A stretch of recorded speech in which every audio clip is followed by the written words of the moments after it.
welcome everybody. Good evening to everybody. We'll give it 30 seconds or so to kind of let everybody get settled in.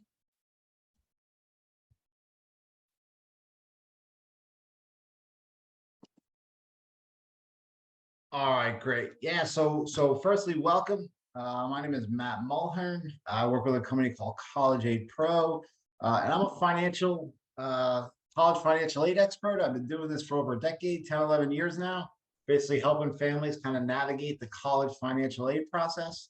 And having done this for, a long while now, when it comes to college financial aid, right, there's a lot of stress, there's a lot of anxiety, perfectly normal, perfectly natural. We're talking about your kids and your money, right? Two of the most, important, sensitive topics that there are. So the stress levels are heightened, the anxiety levels are heightened.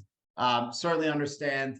Part of that, right? Part of that also is that when it comes to college financial aid, there's just a lack of accurate information out there, right? And what I like to say is there's a lack of there's a lot of inaccurate information out there. Part of that is not necessarily by design, but it's just the nature that this process, and you'll hear me say this, over and over again tonight, is very family specific, and it's also very college specific, right? So normally in our day-to-day lives, we kind of, extrapolate, this family went through the process. What did they experience? That family went through the process. What did they experience? A friend, a neighbor, a coworker. Well, when it comes to college financial aid, it's very individualized, right? So what some other family went through, positively or negatively, does not necessarily mean that will apply, to your family, right? So tonight here, what my goal is, and hopefully by the time we are complete, you have a much better understanding of how the college financial aid process works, right, from a high level. And then I'm going to give you some tips and tricks and strategies on moving forward, how to best position your family, regardless of the circumstance or situation, how to best position your family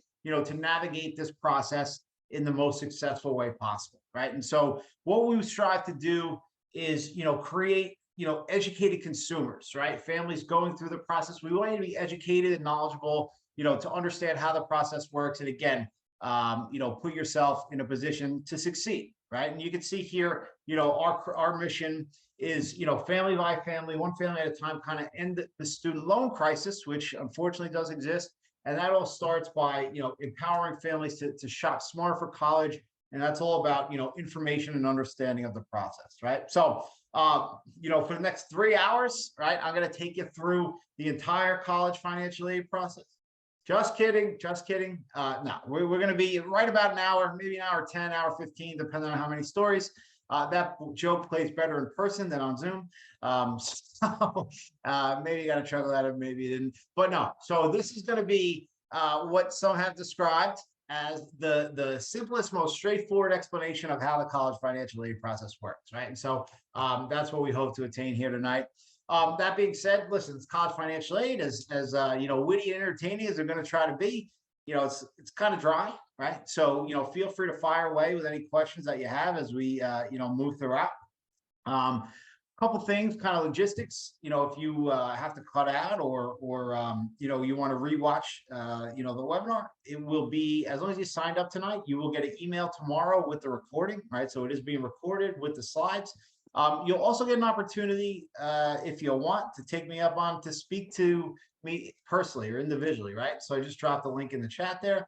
What I was going to say in regards to the questions, we can't really, with a big crowd tonight, we can't really answer any specific family's situation, right? We kind of have to talk kind of general and high level. So, I encourage you all to take me up on the opportunity to, book a free consultation. There's the link there, and you also get the link tomorrow. All right. All right. So with that being said, let's kind of dive in here. That's me. It's my email, Matt M at College Aid Pro. That's my phone. So I'm actually in New Jersey. I know Megan set this up tonight, so big thanks to her. I'm not sure if I think a lot of you guys are in Florida. I think she said she had some folks also in Jersey. Kind of high level, the college financial aid for the most part is nationwide, right? It kind of operates all the same. There are some specific state programs that if you want me to talk about, we certainly can. So just shout it out. But kind of diving in here, kind of high level, what is financial aid, right? What is financial aid? How does financial aid work? So financial aid is basically a discount off the sticker price, right? It's a discount off the sticker price, a discount off the cost of attendance, right? That's essentially financial aid. There's actually three different types of financial aid. There's need-based aid, there's merit-based aid, and then there's what we call self-help aid, right? In this third box here, self-help aid. Self-help aid is what I like to call the least helpful, right? Self-help aid is actually what we're going to talk about least tonight. Self-help aid is loans, it's work study. Trust me when I tell you, I'm assuming most of you guys are class of 2024, right? Or even younger, 25. Listen, the loans will be there. I promise. The loans will be there. They'll let you borrow, right? As evidenced by the student loan crisis, you will be able to borrow. That is not what you should be focusing on right now, right? You should not be focusing on loans right now. What you want to be focused on is actually reducing the cost for college, right? That should be the focus. You do not do that with self-help aid because, again, that's loans, that's work study, a part-time on-campus job. The way that you actually reduce the sticker price is the other two forms of aid, right? Is need-based aid and merit-based aid, right? So need-based aid and merit-based aid are the two pools of money that exist to actually lower your costs. Okay, so merit-based aid we'll start with is kind of intuitive. Everyone kind of gets, everyone kind of understands, right? Merit-based aid is a scholarship. Your son or daughter applies to a school. The school says, we really like this kid, right? We want to offer them a financial incentive to come to our school. A merit-based scholarship. Merit-based aid is all about the student's profile, SAT, GPA, extracurricular, etc., right? If they're an athlete, a musician, an artist. Merit-based scholarships. Again, everyone kind of gets that. Everyone kind of understands that. The other type of aid that exists is what we call need-based financial aid, right? Need-based financial aid. While merit, everyone kind of gets, need-based is much, much less understood, right? And let me just, let me explain it to you first and I'll go with that. So need-based aid is really not about the student per se, but it's about the family, right? The family's income, assets, their financial profile, right? Need-based aid and merit-based aid are opposites, right? Merit's all about the student. Need-based aid is all about the family, right? It's why you fill out the financial aid applications, the FAFSA, which most of you have probably heard of, if not done already, and then the CSS profile for some schools, which we'll talk about in a little bit, right? So we say, okay, we get, merit-based aid, we apply to a school, the school likes my kid, we understand that, right? Well, how about need-based aid, right? How do I know if, I'm going to qualify for need-based aid, and if I am, how much am I going to get, right? So here's kind of the need-based financial aid equation that every school in the country utilizes, right? So this is at every school in the country, they do the same exact thing to determine your family's eligibility for need-based financial aid. Now, before we dive into this equation, let me start with this. Need-based aid is not necessarily binary, right? Need-based aid is not necessarily binary. What does that mean? It means it's possible, if not likely for most of you, that you apply to one school and get $0 in need-based aid, but you apply to another school and get tens of thousands of dollars in need-based financial aid, right? So this process, like I said before, is very family specific. It's also very college specific, right? So every college does business a different way, okay? But every college does use the same equation to determine your family's eligibility. Right, so they start with the cost of attendance, right? Their sticker price, their room, board, tuition fees, they're all in cost, right? Their COA is that big scary sticker price, whatever it is, 25, 45, 55, some schools upwards of $85,000 a year, right? So that's the COA, the all in cost. They then subtract what's called your EFC. The EFC stands for the expected family contribution, right? Guys, if you walk away understanding only one thing tonight, have it be the EFC. Right. Also, that kid on the Zoom, yeah, I kind of liked him. He was pretty funny. He's not bad. So that's the second thing you want to understand. But the main thing you absolutely want to walk away from understanding tonight is the EFC. It's that important. EFC, the expected family contribution, is an actual dollar amount assigned to your family. Right. And again, if anyone's ever filled out a FAFSA before, you input the student information, your income, your assets, you click submit. And it says, congratulations, your FAFSA was submitted. And then it shows you your federal EFC. And again, the EFC is the minimum amount that a school thinks that your family will be able to pay for college, right? It doesn't necessarily mean that's all you're going to pay, but it's kind of the minimum amount that you're expected to pay, right?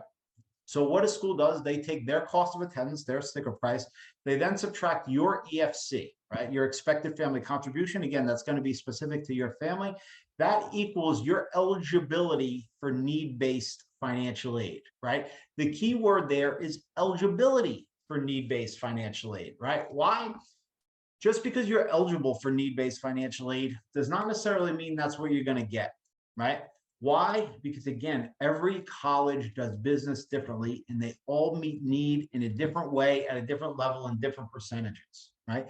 Some colleges will meet need at 100%, right? So every dollar that you're eligible for, they will give you in grant money, right? Other colleges, right, don't give any need-based financial aid. They're going to say, go take, loans, right? They're going to tell directly to that self-help bucket. Right. So again, you have to understand that this process is very family specific, right? What's your EFC?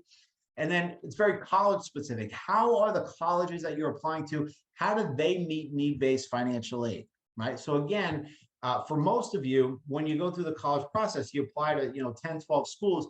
It's very possible, it's not likely, that some schools give you $0 in need-based aid, but other schools give you a significant amount of need-based aid, right?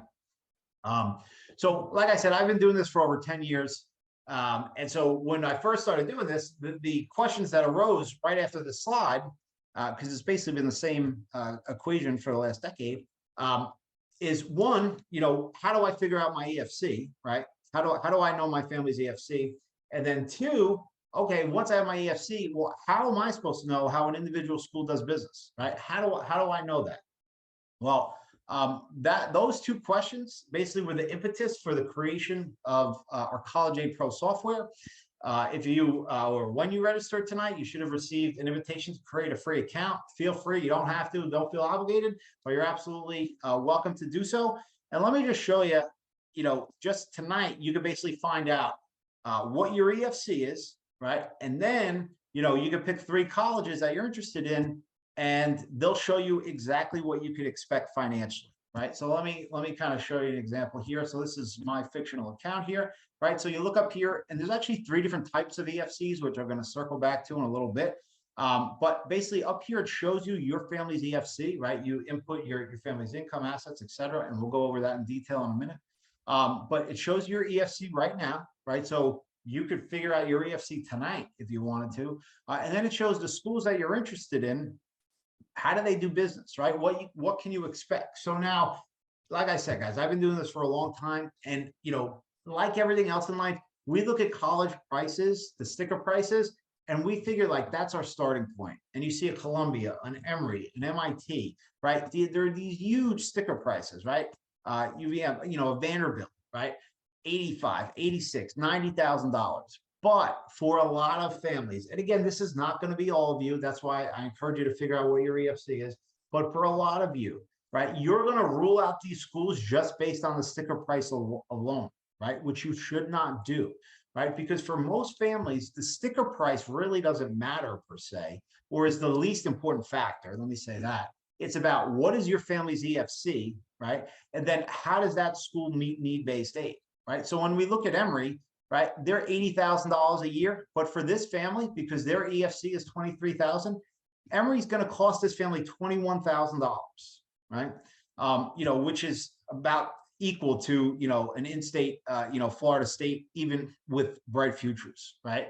An MIT is going to cost about the same as in-state Florida with bright futures, right? Now, again, this isn't going to apply to necessarily all of you.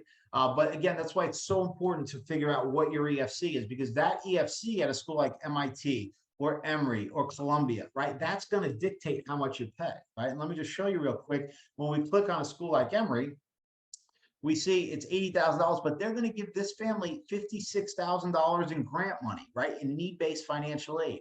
Why? Because they meet 100% of need-based financial aid, and basically this family is going to pay their EFC. Right? It's because Emory meets 100% of need-based financial aid. Right? Now, not every school does that. And I always like to use, I know some of you in Florida, but you probably obviously all heard of Penn State. Penn State is the least generous school in the country. And so we're eligible, right, theoretically for aid at Penn State, but you can see Penn State's not going to give this family a dime. right? So when we look at Penn State, they're basically the opposite of Emory, right? So they're 60,000 bucks. My EFC is 23,000, right? So I'm eligible for around $40,000 in need-based aid, right? But is Penn State going to give me any aid? No, right? They're going to say, go take a loan. Why? Because that's just how they do business, right? So again, I can't stress the importance of one, understanding, for better or worse, you want to understand your family's EFC, right? And then two, the schools that you're looking at, the schools you're interested in, how do they do business? What can you expect, right? So again, this is the illustration of, MIT is going to give this family $60,000 in grant money. Penn State's not going to give them a dime in grant money in need-based aid, right? So again, need-based aid is not binary, very school-specific process, very family-specific process, right? So the Florida audience will tackle some of the bright future stuff in a few. But so that's kind of the baseline of kind of need-based financial aid, right? So hopefully you now get an idea and understanding of, how that's calculated, kind of what to look for there. So if you have any questions with the EFC, kind of fire away. And so moving on, we're going to say, well, what do we want to know about our EFC, right? What are the components of the EFC? How does a school calculate our family's EFC, right?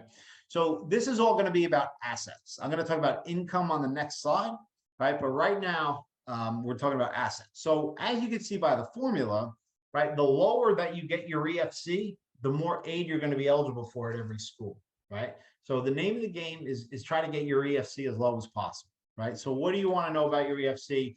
What, common mistakes do you want to avoid? And, what can you kind of do now to make sure that your EFC is as low as possible? So we're going to start here, parent assets versus student assets. This is kind of the lowest hanging fruit and one of the most common mistakes that is made every fall when families go to sit down to fill out their financial aid applications. So don't make this mistake, right?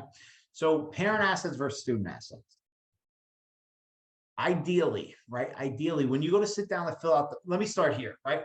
Assets are reported day of. Income is different. I'm going to talk about that in the next slide, but assets are reported day of. So you report your assets as they exist the day you sit down to fill out your financial aid applications, right? So that's first, that's the rule. Now, parent assets and student assets. So ideally, right, when you go to sit down to fill out the financial aid applications, ideally, you do not have any assets in the student's name, right? I'll say it again. Ideally, you don't have any assets in the student's name. Why? Because student assets are factored into your EFC at a much higher percentage than parent assets, right? In other words, $20,000 reported as a student asset is going to increase your EFC much more dramatically than $20,000 as a parent asset, right? They tax, I like to use the word tax, they tax student assets into your EFC at a much higher percentage than they do parent assets. Now, 9 times out of 10, you don't even have to do anything. You just have to understand the rule, right? If your son or daughter has, whatever, 5, 10, 15, 20 grand in a local checking or savings, from birthdays, holidays, bar mitzvahs, graduations, whatever, right? That's their savings account. Well, 9 times out of 10, you as the parent went and opened the account with them or for them, and your name and social is on that account, right? Because they were under 18 when they opened it. It is your asset as a parent. It is not the student's asset, right? And that's how you should report it on the FAFSA, right? So the student has $20,000 in their account. No, they don't. You have $20,000 in your account, right? And again, that's what you want, because that $20,000, as long as you report as a parental asset, will factor into your EFC at a much lower percentage, right? Now, I get the question all the time, how about 529s, right? 529s are the most misreported asset that exists in college financial aid. And it's kind of intuitive, right? 529s are very, very often incorrectly reported as a student asset, right? And again, it's intuitive. We say, the student's the beneficiary, it's being used for their education, it's a student asset, right? Wrong. No, it is not a student asset. Every single 529 by rule is a parental asset, right? And is reported as a parent asset. It is not reported as a student asset, right? 529s by rule are a parental asset. And again, that's what you want, because parent assets are factored in at a lower percentage than student assets. If you incorrectly, which a lot of people unfortunately do, report your 529 as a student asset, right? You did a great job. You saved 100 grand in a 529. You reported as a student asset. Not only are you incorrectly filling out the form, not only are you are you inadvertently increasing your own EFC, you are costing yourselves potentially tens of thousands of dollars in grant money, right? And here's a guarantee I can make to every single one of you. When it comes to college financial aid, there's not a ton of guarantees, but this one I'll guarantee. If you report a 529 as a student asset, there's not a single school in the country that's going to call you up and say, oh, Mulhern family, yeah, you reported that 529 as a student asset. Oh, no, that's wrong. We're going to move it to the parent asset and actually give you more grant money, right? Will not happen, guaranteed, right? So up to you to know what goes where, okay? No, a 529 on a student name does not count as a student asset, right? The 529 is not in the student's name. The student is the beneficiary. The parent is the custodian of the account. Every single 529 that exists, they're all the same. 529 is a parental asset, right? So don't make that mistake. Don't report it as a student asset. You will inadvertently be increasing your own EFC and filling out the form incorrectly, right? Makes sense, Melissa? Good question, though. Yeah, that's an important one. And guys, I can't tell you how often I see that done incorrectly. Right? So here's the next one. That's kind of the biggest mistake as far as assets are concerned when it comes to filling out the financial aid applications. So what's an asset, right? We're in this box here. What's an asset? So this is kind of the everything but, right? But the but is very important, usually very significant. So everything but. So what's an asset for financial aid purposes? Anything in a qualified retirement account, right? Anything in a qualified retirement account, 401k, 403b, Roth IRA, 457 is off the table, right? For financial aid purposes, does not count, okay? Is off the table, does not go on the FAFSA, right? Everything else that's liquid is fair game, right? Stocks, bonds, checking savings, brokerage accounts, anything of that nature, right? That is fair game, but a retirement account does not. Okay, I'll give you a quick story. A couple of years ago, I had a family call me up in middle of April, in a panic. Right, dad was a cop, mom was a teacher. They had about $500,000 in their pension. When they had twin girls. Right, they went to fill out the FAFSA for each one of them. The FAFSA asked the value of your cash savings, and then it asked for the value of your investments. They put $500,000. That's our retirement account. One daughter went to Penn State. That mistake actually didn't cost them at Penn State because Penn State, like I told you before, wasn't going to give them anything anyway, right? But the other daughter went to Boston University, right? Very tough school to get into. They need 100% of need-based financial aid. So this family should have got about $40,000 in grant money, right? They got their congratulations, you're admitted. They got their award. They got $0 in grant money, right? It was a $40,000 mistake because they reported that $500,000 as a retirement account where as an asset, right? Which they shouldn't have. I got involved after the fact. We got them about 23,000 bucks, which was better than zero, right? But they still left a significant amount of money on the table just by making that mistake, by not understanding that retirement assets do not go on the FAFSA. They do not count, right? So again, that's another big mistake. So what's an asset? Everything but, right? Everything but your retirement account. Everything else is fair game. I'm going to talk about houses in a second. Okay. So how about debt, right? Is debt considered? The short answer to that is no, right? Schools aren't going to consider any consumer debt, credit card debt. Matt, I have 3 kids, 2 car payments, property taxes, anyone, I know I have a lot of clients in the tri-state area, New York City, Northern New Jersey, cost of living, not factored in. Right. So folks in Florida, that may work in your benefit. Doesn't really matter. It's not a factor one way or another. Right. So anything of that nature, consumer debt essentially is not a factor and will not be considered by any school. Right. Now, there are some things that are considered mitigating factors that will be considered. Right. If you've ever filled out a FAFSA before, you'll see, or you will see eventually, there's no room for situations or context or explanations, right? It's just numbers. So if you have a mitigating circumstance that you want the school to be aware of, it's up to you to go contact each individual financial aid office that your son or daughter applied to and let them know, right? What are some things that they will consider? Again, it depends on the school, right? Every school is their own business. I can't stress that enough. But some things, if you're paying high school tuition for another child, or grammar school tuition for another child, if you have significant, I just was dealing with a family whose dad had cancer, right? Significant medical expenses related to that. If you had, a recent unemployment or something of that nature, right? Special needs child, right? These are things that schools may consider, but it's up to you to be proactive and let them know about, right? But cost of living, consumer debt, car payments, those type of things, no school in the country is going to consider anything of that nature, right? Okay, then we talk about our home, right? Home values.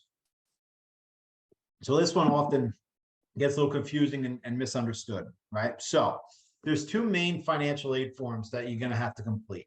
First is the FAFSA, which is required by every school in the country, from community college all the way up to the Ivy Leagues and everywhere in between, right? Every single school in the country by federal law requires the FAFSA.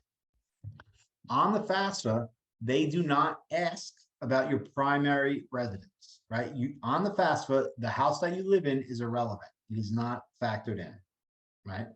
However, there's 200 private schools in the country that, in addition to the FAFSA, require an additional financial aid application.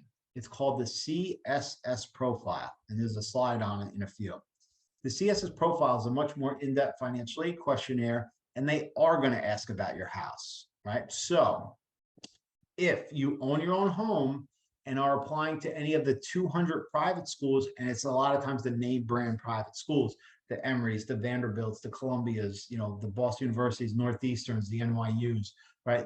These type schools.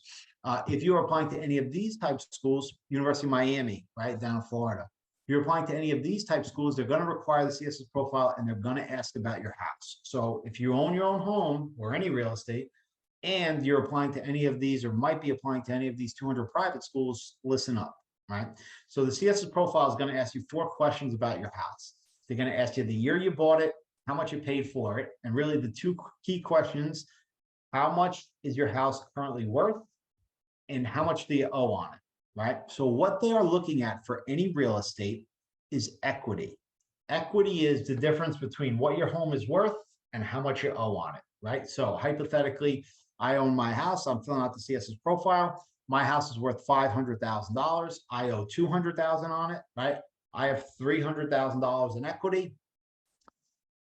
These schools that require the CSS profile are going to treat that home equity the same way as they treat a 529 or cash in the bank, right? They're going to treat that home equity as an asset, right? I get it. It's not fair, especially in recent years with the real estate has gone through the roof. So in the real world, that's great, but in financial aid world, not so much, right? So what can we do? What strategy can we implement to kind of mitigate that? Well, we subscribe to what we call the IRS quick sale value, or the IRS quick sale rule. It's an actual rule in the tax code. And it states that if you were to turn around and sell your home tomorrow under duress, right, for whatever circumstance, the IRS understands that you may get 20% less than fair market value, right? So we subscribe to that rule. Going back to my analogy, if my home is worth $500,000, well, on the CSS profile, I'm going to use that quick sale rule and say it's worth $400,000, right? 20% of $500,000. I'm going to take $100,000 off. So I'm going to say it's worth $400,000, right? And so instead of showing $300,000 in equity, now I'm showing $200,000 in equity, right? So instead of 500 minus 200 equals 300, I'm going 400,000 minus 200. And now I'm only showing $200,000 in equity. That may not seem like much, but $100,000 less in equity is, at Emory or NYU or Vanderbilt is thousands of dollars per year, tens of thousands of dollars over 4 years, right? So it's absolutely significant. Now, going back to the software real quick, I told you about the different types of EFCs, right? So there's actually 3 different types of EFCs. If I could share this, let's see. Maybe not.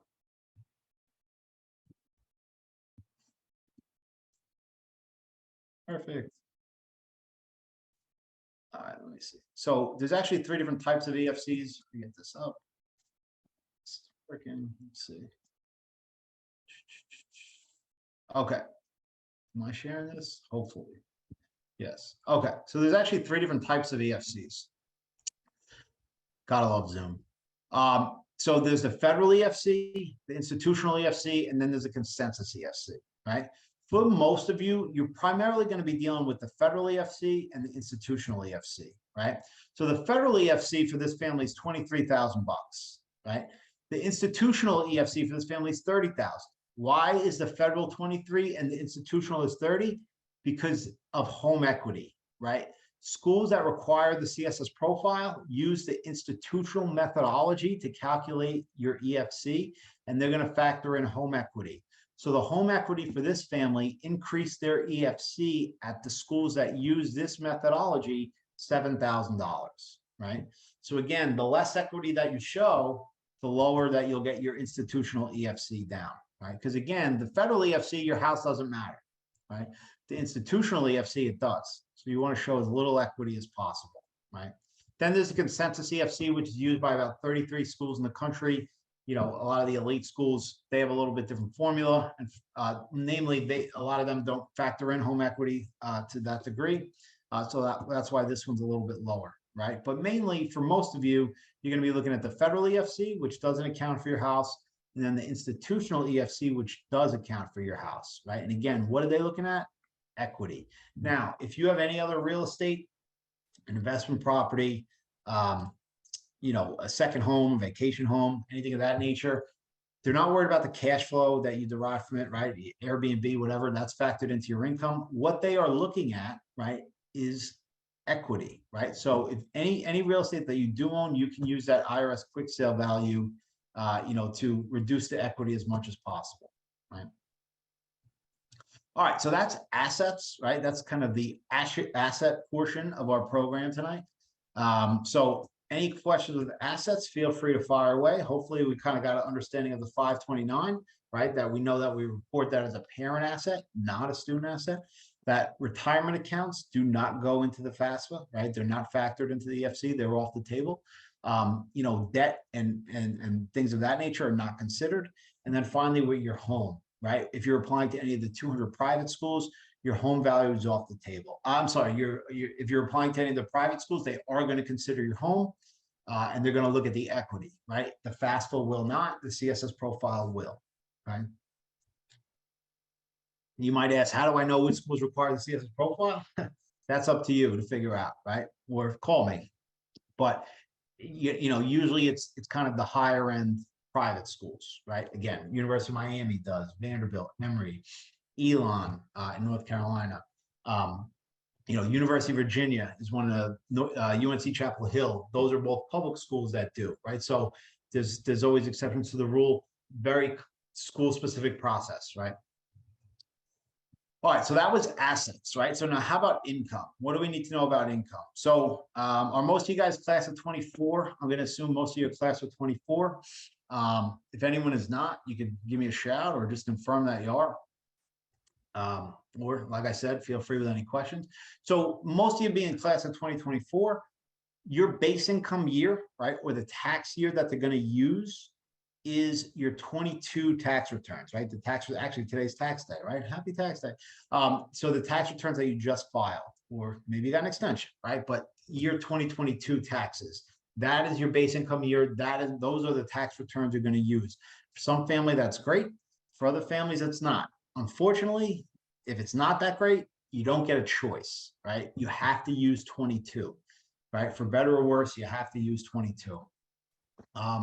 Now, if 22 is some sort of financial anomaly for whatever reason, you still have to use that. Then you do have an opportunity to go back and appeal at a school.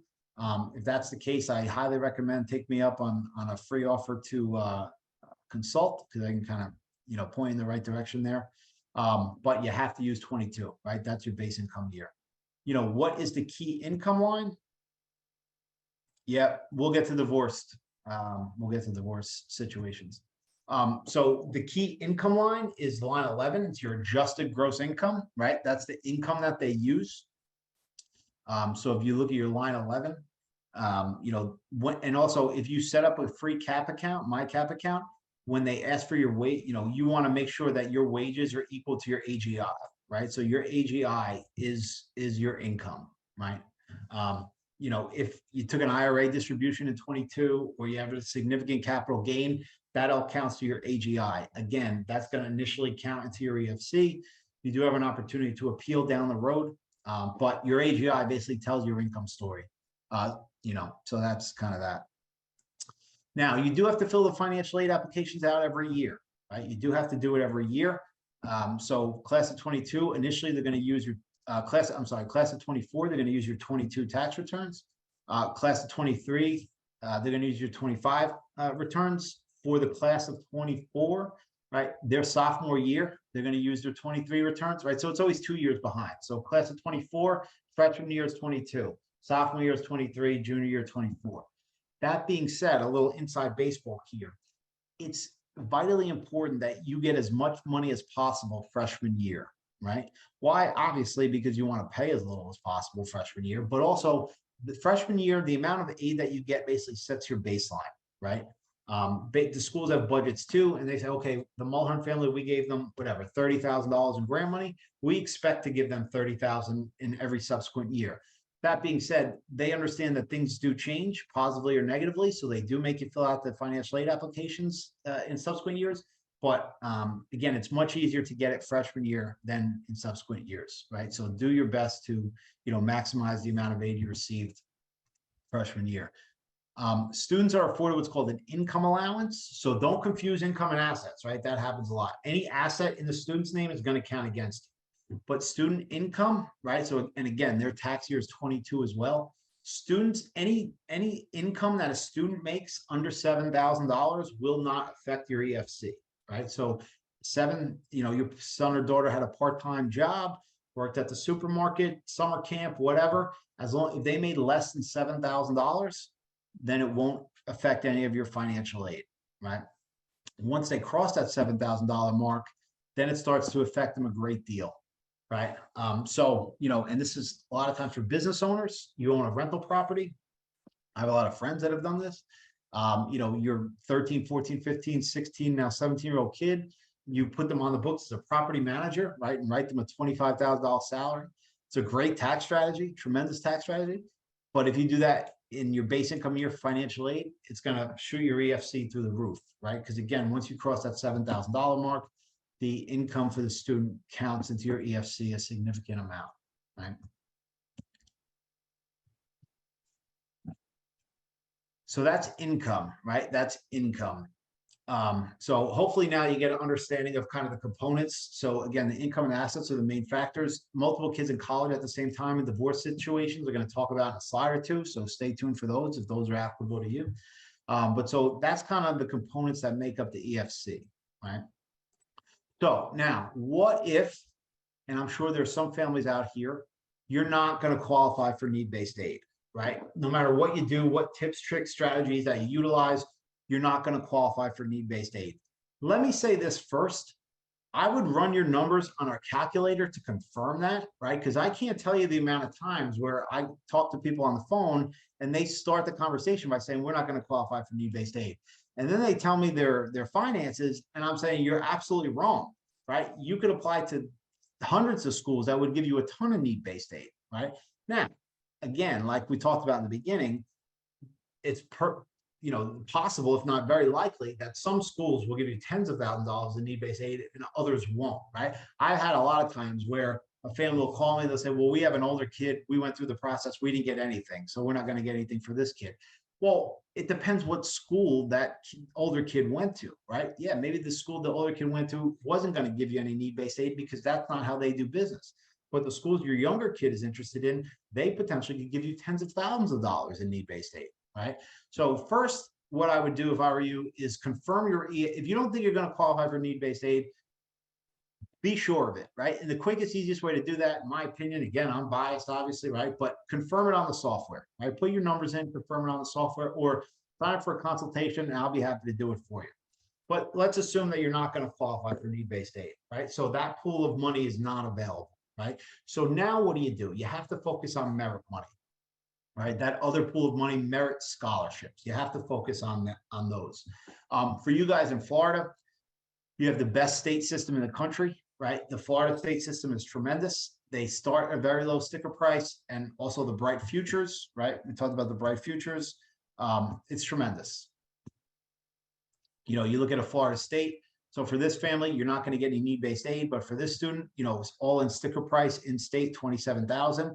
And then, this family gets a bright futures, scholarship here, almost $7,000 a year.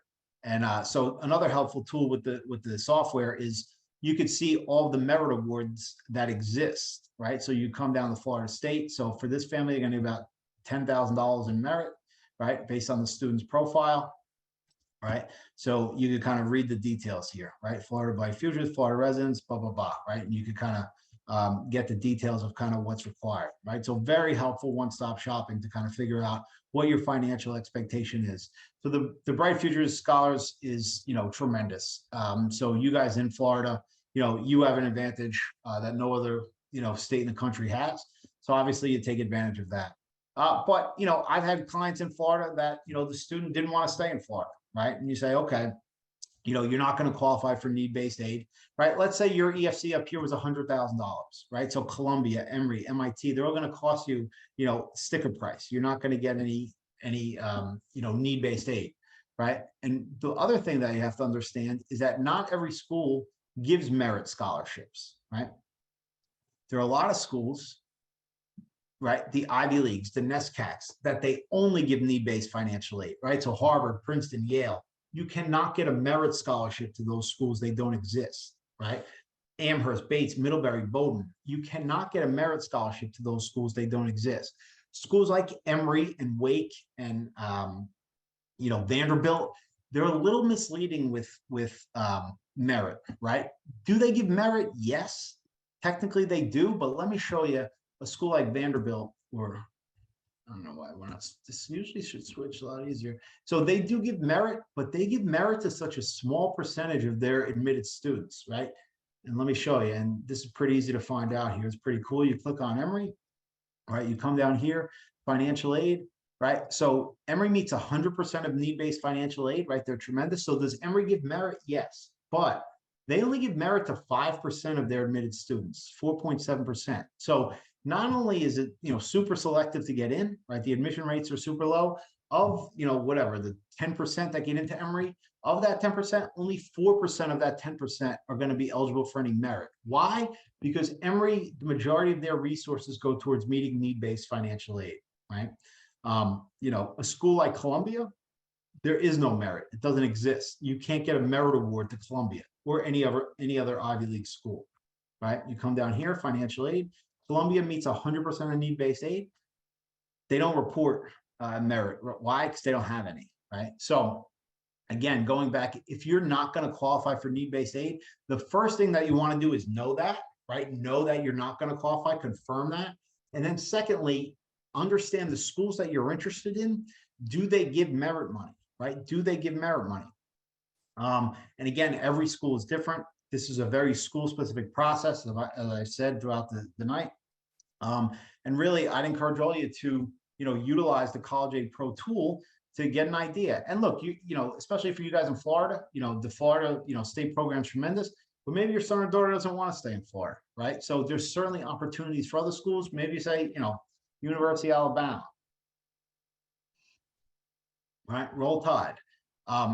They would give a tremendous amount of merit money potentially, right? And again, for this student, this family, they would give them a $28,000 merit award, right? Bringing your cost down to $26,000 a year, right? Which would be competitive with the Florida programs as well. So look, you always have options, right? No matter what your academic profile of your student is, no matter what your financial profile of your family is, you always have options. You do not have to pay $85,000 a year for college, but you have to, one, understand, what your EFC is. That should be the starting point for everyone. And then based on your EFC, what schools can you apply to that will give you a discount, right? Whether it be need-based aid. And if you're not going to qualify for need-based aid, know that. And then, identify the schools that only give need-based aid or primarily give need-based aid, right? Like a Vanderbilt or an Emory. And then apply to schools that will give merit, right? So what's kind of misunderstood in the financial aid process? This is a very, what I call front end process, right? Meaning your school list is one of the most significant factors of how much you actually end up paying for college, right? What schools you apply to is one of the largest determinants of how much you actually end up paying. Not necessarily the sticker price though, right? It's about what's your EFC and then how does the school you're applying to meet need-based financial aid, right? Again, for families that aren't going to qualify for need-based financial aid, and obviously you have the Florida programs if you're in the state of Florida, but a New Jersey family, right? Any New Jersey families, I'm in Jersey as well, Jersey City, what's up? You don't have to, it doesn't necessarily have to be Rutgers. In fact, I'm a Jersey resident. I went to the University of Florida, right? Go Gators. Why? Because the University of Florida was basically at the time the same price as in-state Rutgers, right? It's probably a few $1,000s more now, but it's comparable. We use James Madison as what we call a value school, right? In my case, Florida was a value school where I didn't get any aid there, but it's on the lower end of the tuition spectrum, right? It's, 35, 40, 42,000 rather than, 70, 75, 80,000, right? And then the other thing that if you have an elite student and are looking at, high-end schools and are specifically not going to qualify for any need-based aid, look at public school honors programs, right? The University of Maryland honors program is basically like an Ivy League school. It's like a small school inside of a big school. You need elite scores, quite honestly, to get into public school honors programs. But specifically for families with high achieving students that are not going to qualify for need-based aid, a lot of times they're a really good value, right? Where, University of Maryland, as an example, their, all-in cost is around $55,000. They might give you a merit award of, 15,000, right? So now you're in the honors program at Maryland for roughly $40,000. University of South Carolina has a great international business program. I sent the kid down there. He was paying $20,000 a year, right, from Jersey. Less than he would have paid at Rutgers, right? So listen, there's always strategies that you can implement to find a discount. It's just a matter of understanding, one, what your EFC is, and then the schools that you're interested in, how do they do business? And then identifying, other schools that will actually give your family money, right? So that's the name of the game, best school possible for the best value possible, kind of putting those two things together. For every family, that's going to be different, right? That's the tough part of this process. All right, so again, merit-based aid, right? We talked a lot about merit-based aid in Florida. Again, you have the Bright Futures, which is a tremendous program. But you don't have to necessarily limit yourself to the Bright Futures, right? There's a lot of merit aid out there. I showed you University of Alabama, just as an example, South Carolina. UMass gives a lot of merit-based aid, University of Maryland, right? Penn State, though, is a school where you're not going to get any merit-based aid. So again, very school specific, right? Very school specific. Merit aid usually lasts for 4 years, whereas the financial aid could potentially vary if your finances vary. Merit aid is good for 4 years. And again, it's a financial incentive for the student to attend the school, right? That's kind of the crux of merit-based aid.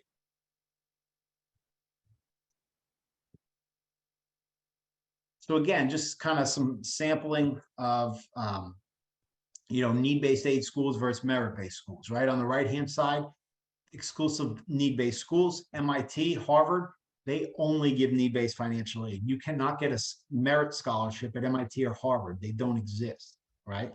Northwestern, Notre Dame, again, technically, yes, they have merit awards, but no exaggeration, Notre Dame gives merit to less than 2% of their admitted students, which also includes athletes, right? There's 85 kids on a football team. There's, 15 on a basketball team, men's, women's, et cetera, right? So for all intents and purposes, a school like Northwestern, Notre Dame, how much you pay at these 4 schools is dictated on one thing. What's your family's EFC? It's the only thing that matters, right? If you have a high-end EFC, you need to identify schools that give merit. Again, the Florida system's tremendous, but you don't have to, exclusively limit yourself to Florida, right? Willamette in the Pacific Northwest, Case Western, which is an excellent STEM program in Ohio, Denison, and the University of Alabama, right? Big public school honors programs that gives a ton of merit, okay? So how do you actually apply, right? How do you actually apply? So this is the FAFSA, and actually, we just found out last week. So normally the FAFSA becomes available October 1st every year. However, there's significant FAFSA changes, which I'm going to talk about, and the divorce family, stay tuned because there are changes there as well. But this year, it's not going to become available until December, right? It's not going to become available until December. We don't have a date on it yet, but the federal government released or Department of Education released that it's going to be sometime in December. It's going to be interesting how that affects early decision, right? We'll find out if they push the early decision dates back yet. We don't know. But if you can't submit a FAFSA until December, usually December 15th is when you find out early decision. So it should be interesting, right? So class of 2024, congratulations. You're the first year with all these big changes, right? So that's what it is. Again, talked about prior year. So class of 24, the base income year is still 2022. And guys, I can't stress this enough. Deadlines, very, very important. Don't miss a deadline, right? Now, people always say, well, what's the FAFSA deadline? That's the wrong question to be asking. The question you need to ask is, what is the financial aid deadline for the school I am applying to, right? Again, I can't stress it enough. Every school is its own business.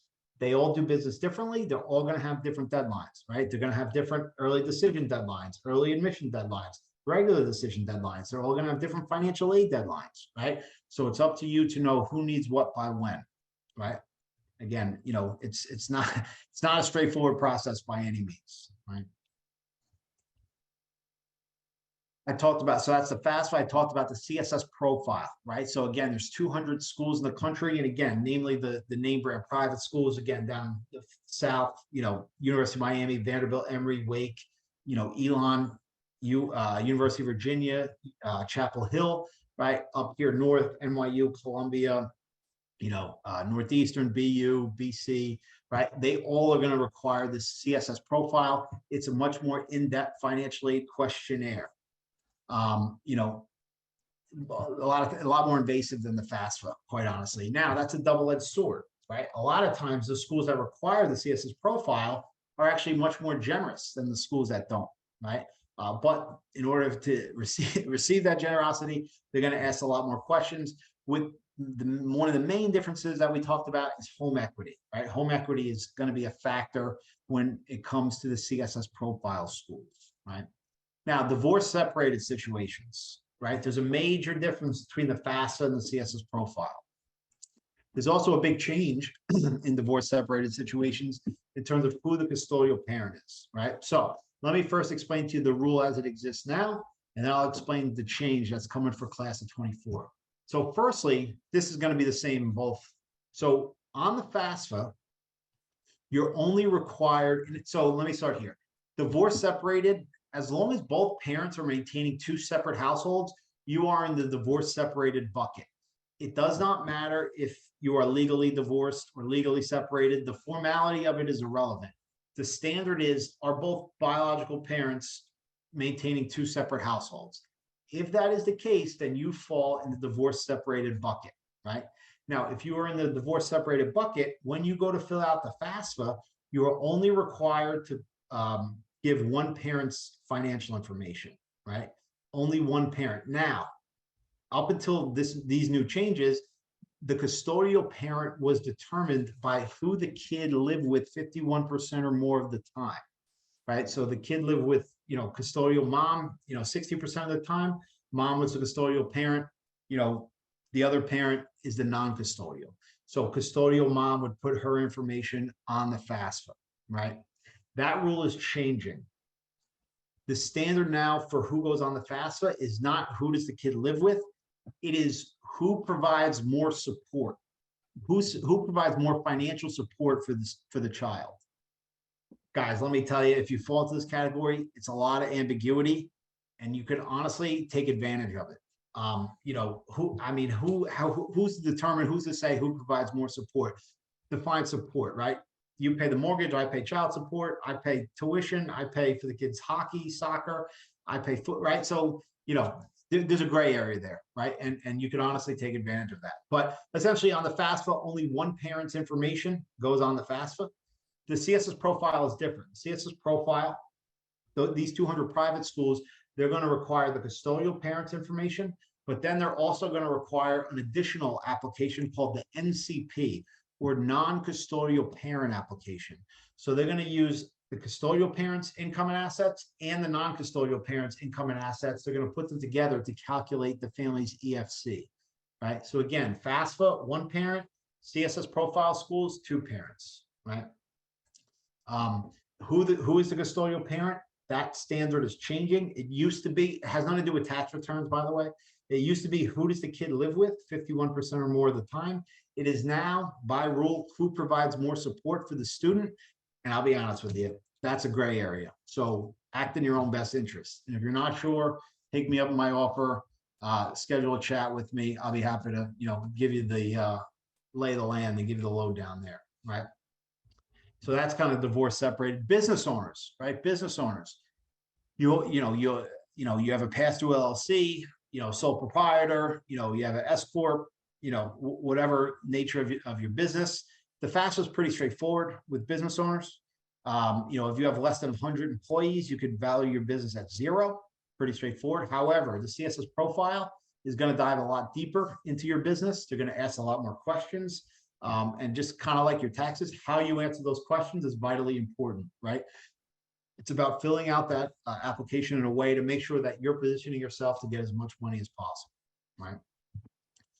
So obviously, if you fall into that category, I recommend all of you take advantage of the free consultation, but specifically divorce separated business owners.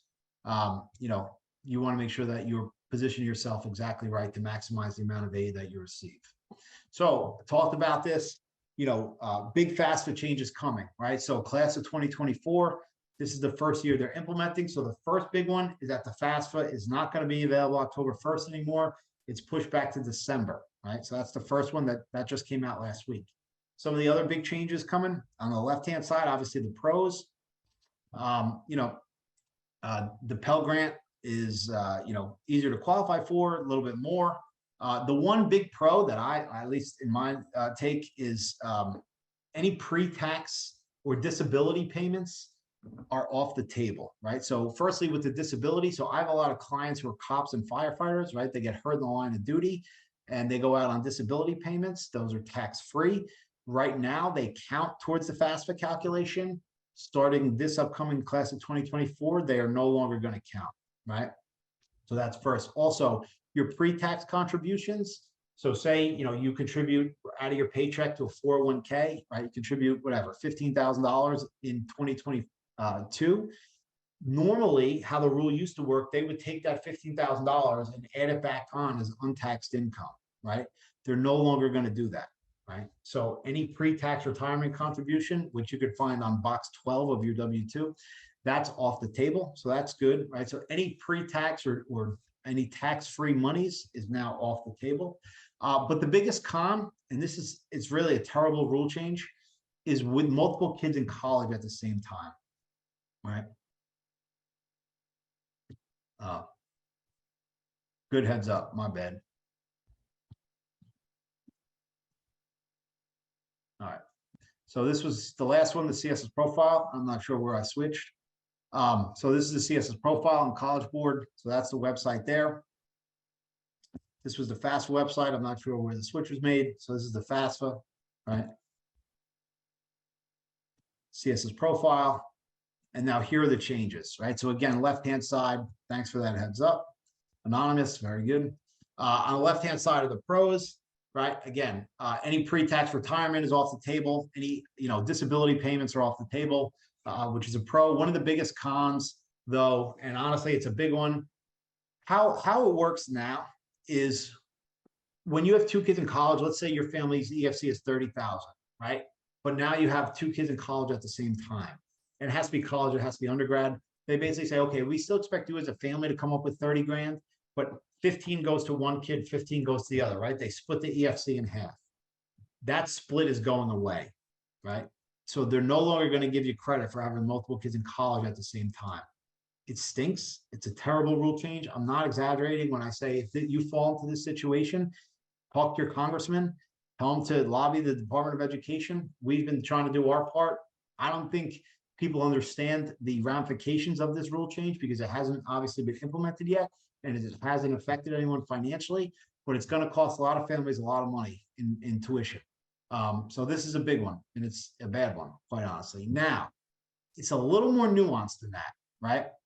So when I was talking about the different EFCs, so the FAFSA is no longer going to give you credit for multiple kids in college, right? However, those 200 private schools in the country, they don't use the federal methodology to calculate your EFC. They use an institutional methodology to calculate your EFC. Basically, they use the CSS profile, right? So any school that requires the CSS profile, they are likely, we're not positive because it hasn't happened yet, but they are likely still going to give you credit for having 2 kids in college at the same time, right? So theoretically, if you have twins, you could have one kid at one college with a $30,000 EFC because they didn't split it, and another kid at another college, right? So I'll give you an example. One kid at University of Alabama with a $30,000 EFC, another kid at University of Miami with a $15,000 EFC, right? Same family, right? But the school treats the EFC differently.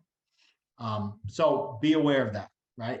If you fall into that situation, it stinks. It's a terrible rule, but that's the rule that's coming down. Also, too, I talked about this in divorce separated situations, right? So 2 family households, as long as you're maintaining 2 separate households, you are in the divorce separated bucket. It used to be the custodial parent was on the FAFSA, right? The custodial parent was who does the kid live with?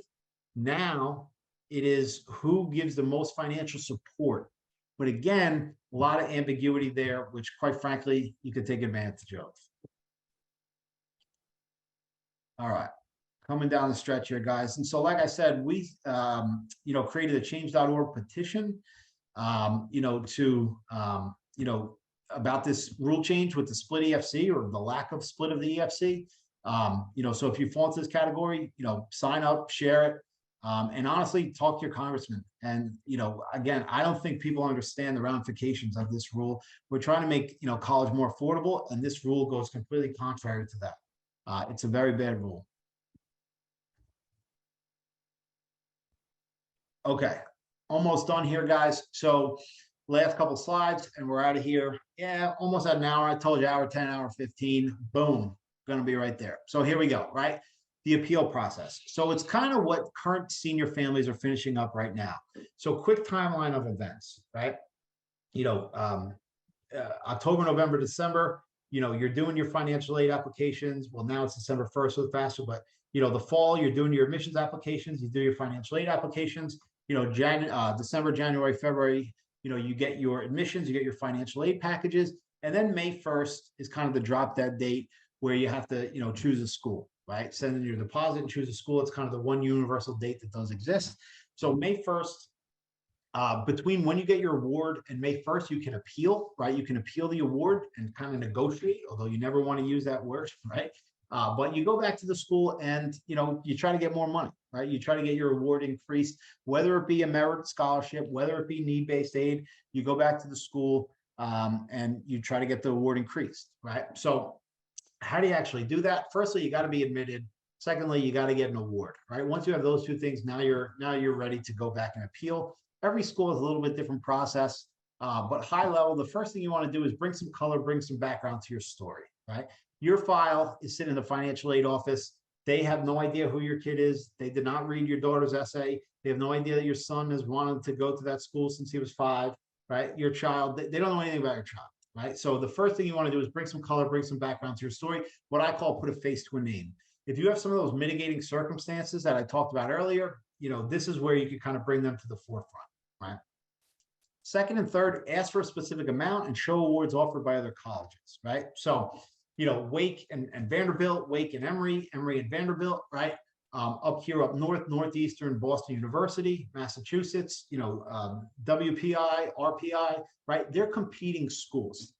They're competing for the same type of students, right? So that's part of building a smart school list. You want to apply to schools that are competing with each other. The easiest way to kind of sort through that is what conference the school is in, right?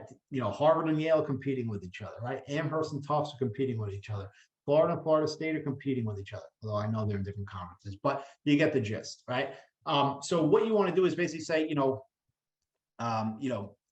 Wake, you're my top choice, but Emory offered $5,000 more. Can you match that, right? Obviously more nuance than that, but that's kind of the gist of it. So, as you're applying to schools, you want to make sure you have competing offers, right? Very important because you want to use that other offer as leverage at your top choice, right? Challenge expenses not considered on taxes. I'm seeing this more and more, especially with small business owners or business owners of any kind. Basically, I had a family, dad was in construction. He wrote off his, his pickup truck on his tax return, perfectly legitimate, fined by the IRS. I had a school basically say, we're going to disallow that deduction and tack it back on as untaxed income, right? Which increased their EFC, obviously resulted in less aid. Crazy, right? That a school could do that, but listen, it's their grant money. They make the rules. We went back, we challenged that. We said, first we had to figure it out, right? So if you're not aware of it, you're not looking for that, how would you ever know? But thankfully, I guess for them, I was involved, so I figured that out. We went back to them, we challenged it, and they folded, right? They said, okay, we'll add it and we'll give you the grant money that you're supposed to get. But if you didn't know that, weren't aware of that, how would you ever know, right?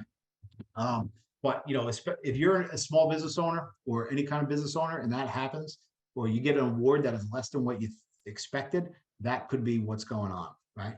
And the last one here is kind of, be persistent, right? Stay on top of these folks. Don't take no for an answer. They're trained to tell you no. They're trained to encourage you not to appeal.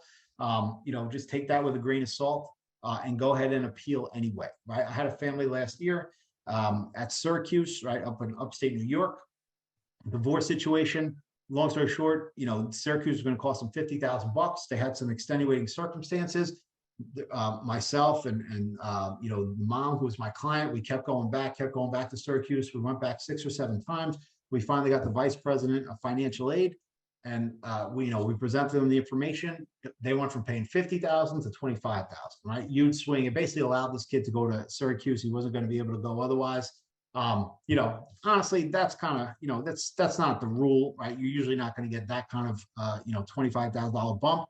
But the point being, if we didn't keep going back and back, telling our story, the kid wouldn't have been able to go to that school, right? So, be persistent, don't be rude. Ideally, you want us to have a relationship with these folks for 4 years. Don't be rude. You're not going to get anywhere being rude, but, keep going back and, keep demonstrating that interest.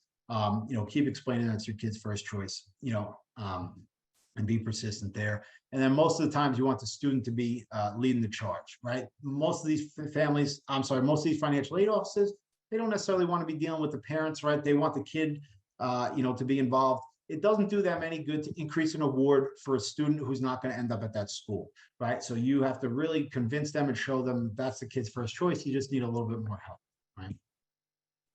All right, so what should you be doing now, right? So hopefully, after tonight, again, almost an hour on the button, you have a much better understanding of how the process works, right? Need aid, merit aid, how important it is to understand what the EFC is. You have access to the MyCap tool. Feel free to set up a free account. Also, you could set up a free intro call with myself, right? We could talk about, where you guys are at in the process. Your EFC, are you calculating correctly? Are there any strategies you can implement to lower it? The schools that are on your radar, are they the right fit, both academically, namely financially, right? And help you kind of build that school list. So, feel free to take me up on that. And let me just drop one more time in the chat. So you can use the link in the chat right now, and you could go ahead and book that. Also tomorrow, everyone that registered tonight will receive a recording and the slides with an opportunity to speak to me kind of individually. And so listen, whether you take me up on the consult or not, what should you be doing now, right? Don't say, okay, great, and kind of bury your head in the sand until the fall, right? The financial aid process doesn't start, when the FAFSA becomes available. It starts today, right? And so take this information and do your homework, right? Be an educated consumer. Understand, again, what your family's EFC is, the schools that you're interested, what are they going to offer your family, right? You want to, take these tools, take these resources, and really, put them to work and implement them. College tuition for most families is going to be one of the most, if not the most expensive, maybe aside from a house, endeavors that they undertake, right? So you don't want to kind of wing it. You want to, use all resources at your disposal, make sure that you put yourself and your family and your child in as good a position possible to succeed. Right. So again, feel free to take me up. I hope to talk to all of you guys. And once again, thank you very much for coming out. I really hope you learned a lot tonight, and wish you all the best.